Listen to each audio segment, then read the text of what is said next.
맞는 한글날입니다. 유네스코 100대 세계기록유산으로 선정된 한글은 훌륭한 소통과 기록의 도구로 그 우수성을 인정받고 있는데요. 하지만 이젠 한글의 매력에 대한 재발견이 이루어지고 있습니다. 할리우드 스타가 한글이 적힌 옷을 입고 세계적인 패션쇼 파리 프레타포르테에서도 한글 패션을 볼 수 있습니다. 한글 글씨체를 이용한 휴대폰도 인기고요. 광고에선 한글을 이용한 타이포그래피가 유행하기도 합니다. 이제 한글은 새로운 문화 코드로까지 떠오르고 있는데요. 언어로서만이 아니라 문화 콘텐츠로서 무한한 가능성을 보이는 한글. 그 중심엔 한글의 매력에 푹 빠져 그 아름다움을 알리기 위해 노력하는 이들이 있습니다. 그들을 만나러 가봅니다.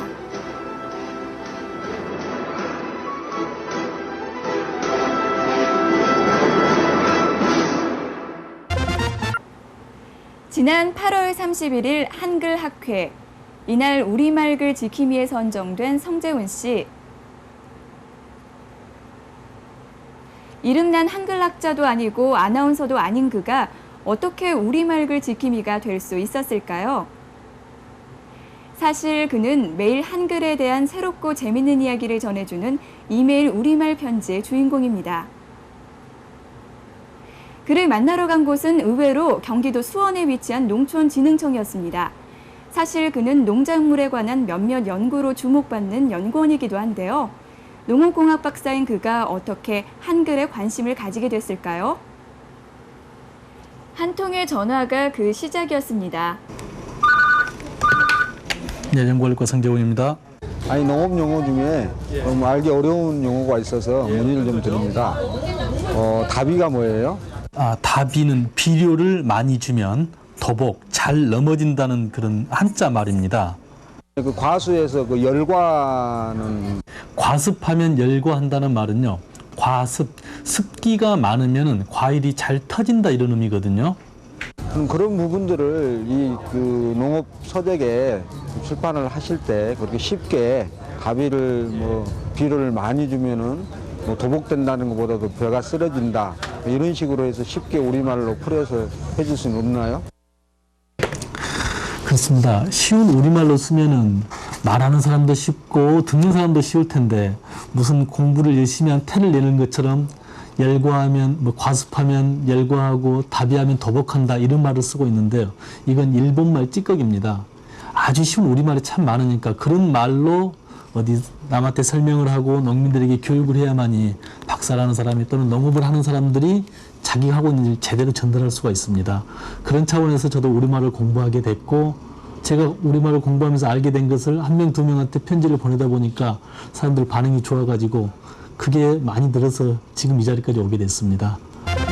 처음에는 그냥 제가 공부한 것을 제 주위 동료들하고 같이 나누고 싶어가지고 이메일로 동료들한테 한두 번씩 보내기 시작했는데 또 어떤 초등학교 선생님은 이걸 받아가지고 학교 시간에 얘들한테 퀴즈도 낸다고 그러시고 외국에 나가 있는 주재원들이 또 자기 자식들이 말을 잊어가는데 그때 좀 도움을 줘서 고맙다. 오늘 같은 경우는 제가 아침에 회의가 있어가지고 편지를 한 10시쯤 보냈을 거예요. 그러면 어김없이 편지가 와 있어요. 오늘은 왜 9시경에 편지를 안 보내느냐, 어디 아프느냐, 어디 출장 갔느냐, 외국에 갔느냐. 이렇게 기다리는 사람이 많으니까 부담은 가지만은 보낼 수밖에 없어요. 그게 또 사실은 제 기쁨이고. 그의 한글 편지에 대한 많은 이들의 성원이 현재 그를 읽게 만들었는데요. 얼마 전엔 성재훈의 우리말 편지라는 책을 펴내기도 했습니다. 흔히 그 나라의 말에는 그 나라 민족성이 담겨 있다. 그 나라의 혼이 담겨 있다. 넋이 담겨 있다. 이런 말을 하는데요. 지금부터 한 근 100년 전인가요? 일본이 우리나라를 침략했을 때 가장 먼저 한 일이 학교에서 우리말을 못 가르치게 했습니다. 그리고 평상시에도 우리말을 쓰지 못하게 했고 심지어는 우리 이름까지 다 바꾸게 만들었습니다. 그것은 어떤 민족이건 간에 자기 고유 말을 가지고 있지 않으면 그 민족은 멸망하게 돼 있습니다. 우리는 역사적으로 그런 경우를 굉장히 많이 봤어요. 그래서 일본이 우리나라에 들어와가지고 가장 먼저 했던 게 그겁니다. 광복이 된 이후에도 일본 말을 우리가 쓰고 있다고. 일본 말을 우리가 쓴다는 말은 일본 사람들의 넋이 우리 몸속에 있다는 거예요. 흠집이 생겼다 하면 되는데 괜히 기스났다라든가 아니면은 어린아이들이 땡깡을 부린다고 한다. 이 땡깡이라는 말은 사실 일본 말로 얘들이 칭얼대는 게 아니고 간질병이라는 말이거든요. 간질병 나가지고 얘가 발작하는 걸 땡깡이라고 그래요. 근데 우리는 그런 것도 모르고 얘가 땡깡 부린다고 그러고 있어요. 그런 일본 말을 또는 일본 낱말을 쓰면은 일본 혼이 그대로 우리 민족에게 남아있는 겁니다. 그래서 가능하면 되도록이면은 일본 말, 찌꺼기를 쓰지 말자는 말씀을 드리는 겁니다. 그래서 깨끗한 우리말을 써야만이 또는 병든 그 일본 말을 버리고 깨끗한 우리말을 써야만이 우리 민족의 정체성이 제대로 쓸 수 있는 겁니다. 그의 본업은 우리 농업을 살리는 일. 하지만 병들고 상처난 한글을 보면 아직도 가슴이 아리다는 성재훈 씨에게 한글을 알리는 일 역시 본업 못지않게 중요하다는데요. 우리 것에 대한 한결같은 애정을 가진 그에게 그의 삶이 더욱 빛나 보이는 듯합니다. 아름다운 우리말, 맛있는 우리 쌀, 우리가 지키자.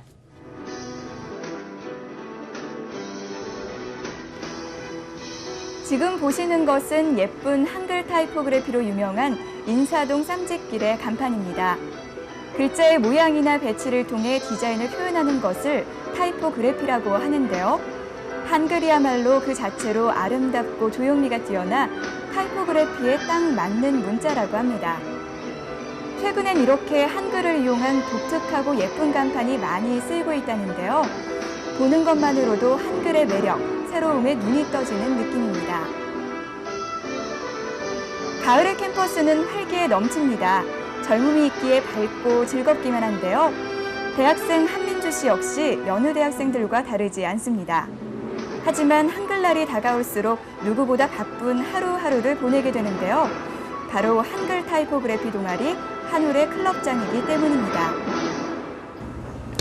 한울은 디자인대학교 한글 타이포그래피 소모임 연합 모임으로요.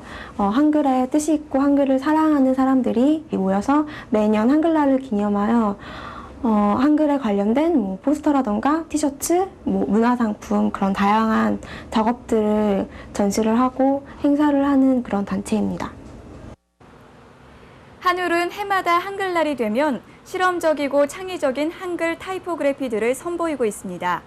이 타이포그래피들을 통해 한글의 새로운 변신을 보여주고 또 그 우수함과 아름다움을 널리 알리는 역할을 하는데요. 올해도 어김없이 한울 7.0이란 이름으로 전시회를 준비 중입니다. 이 서체 디자인은 궁체에서 모티브를 얻어서 붓글씨의 아름다운 획을 모티브로 삼았고요. 그리고 한글의 특징이 낯소리 글자라는 게 한글의 특징인데요. 그 뜻은 한 글자가 한 소리만 가지고 있다는 뜻이에요. 그렇지만 현대에 많이 사용하는 이런 네모틀 글자에서는 같은 기억 모양이라도 첫 다자에 올 때와 받침 다자에 올 때의 모양이 달라지기 때문에 그런 낯소리 글자의 특징을 살렸다고 하기 어렵습니다. 그래서 제가 디자인한 서체는 모두 같은 기억을 사용함으로써 한 글자에 한 소리를 낼 수 있는 그러한 한글의 특징을 잘 살리려고 노력하였습니다. 한글은 세계에서 가장 간단한 글자 체계를 가지고 가장 다양한 소리를 만들 수 있다고 합니다. 그렇기 때문에 배우기도 쉽고 일반인들이 잘 사용할 수 있기 때문에 세계에서 문맹률도 가장 낮다고 해요. 그래서 이러한 우수한 한글을 아름답게 디자인할 수 있는 한글 디자이너가 되고 싶습니다. 이번엔 몸으로 쓰는 언어, 춤으로 쓰는 한글을 느껴봅니다. 1991년부터 17년째 한글날 무렵에 한글춤을 선보이는 밀물 현대무용단. 올해도 어김없이 사마띠 들리나요? 보이나요? 함께해요 세종이야기란 주제로 공연합니다. 한글의 신비로움과 아름다움을 춤으로 형상화한 이 공연은 한글의 우수성을 세계에 알리는 역할을 톡톡히 하고 있는데요. 국내외 공연을 관람한 많은 이들이 한글의 멋과 매력에 대한 찬사를 아끼지 않았다고 합니다. 이젠 한글에 대한 사명감까지 생겨 공연을 멈출 수 없다는 이들. 한글 전도사, 한글 지킴이란 말이 잘 어울립니다. 저희 그 이사장인 그 한양대학교 이숙재 교수님이 그 뉴욕 유학 시절에 자국의 문화를 소개하는 이런 프로그램이 있었답니다. 근데 그곳에서 그 자기의 이름을 써보면서 한글이 컴바인 되는, 그러니까 결합 글자라는 사실을 거기서 다시 한번 재발견을 하게 되는 거예요. 그래서 닥터로라는 그 뉴욕 뉴욕 NY 유니버시티의 그 학과장이었던 그 선생님께서 너희 나라 글자가 갖고 있는 아주 신기하고 특이한 어떤 특징들이 있는데 그것을 가지고 한번 춤을 만들어 보면 어떠냐라는 생각으로 한번 얘기를 서제스트가 있었고 그 이후에 그 귀국을 해서 그 한글로 작품을 만들겠다라는 어떤 마음을 굳히게 되고 그 이후에 작품을 만들게 됐죠. 예, 저희 무용단이 17년간 한글 춤을 할 수 있었던 어떤 에너지, 원동력은 사실은 우리 글이 갖고 있는 어떤 창조적 에너지, 우리가 잘 느끼지 못하고 있는 그 엄청난 힘을 그 작품을 하면서 저희가 실제로 느끼게 됐고 또 주변의 여러분들께서 춤이 너무 어렵지 않느냐라는 그 얘기들이 있었는데 그 대중과 함께 쉽게 즐길 수 있는 한글춤 그리고 현대무용이 또 한글로서 새롭게 무용 형사가 되는 과정들을 저희가 댄스 뮤지컬의 형식 혹은 뭐 연극적인 요소를 가미하기도 하고 해서 매년 새로운 에너지들을 가지고 한글 춤을 형성해 왔습니다. 그러다 보니 그 많은 관객분들이 극장을 찾아와 주시게 됐고요. 그리고 그 이후에 이제 한글날이 되면 한글 문화전도사 혹은 한글 지킴이라는 사명감을 가지고 매년 이 작품을 해내야 된다. 그래서 매년 새로운 소재로 한글 속에 담겨있는 새로운 에너지를 찾다 보니까 저희가 17년간 이렇게 작품을 하게 된 것 같습니다. 우리 글 한글의 가장 큰 매력이라면 홀소리와 닷소리 그러니까 자음과 모음 24자가 만들어내는 아주 창조적인 글이 우리의 한글이라는 겁니다. 저희 무용단이 한글을 춤으로 형상화할 수 있게 된 계기도 이 자음과 모음이 만나는 모습에서부터 춤을 만들어내기 시작한 거예요. 요 근래에 들어서 우리 청소년들이 무분별한 한글 문법학예와 혼용을 함으로써 아주 심각한 몸살을 앓고 있는 우리 한글인데요. 사실은 우리가 보다 더 신경을 써서 그 우리의 아름다운 한글을 지켜내야 되겠습니다. 저희가 해외 공연을 가면 그 한글을 몸으로 표현한다라는 것 때문에 이슈가 되어서 많은 분들이 보러 오세요. 그런데 처음에는 그 글자의 아름다움보다는 춤을 보게 되시죠. 그런데 조금 더 작품이 지나게 되면 왜 그 해외 공연 가면 그곳의 관객들은 우리의 글을 춤으로 만들어내는 것을 보면서 한글의 아름다움에 대해서 아주 극찬을 하시곤 합니다.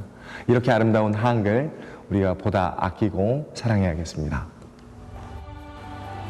소설 대지의 작가 펄벅은 한글과 견줄 만한 언어는 세계에 없다라고 말했습니다. 이런 한글의 과학성과 아름다움이 새롭게 재발견되고 있는데요. 우리의 힘, 세계에 자랑할 만한 우리 민족의 문화유산, 한글이 더욱 자랑스럽게 느껴집니다.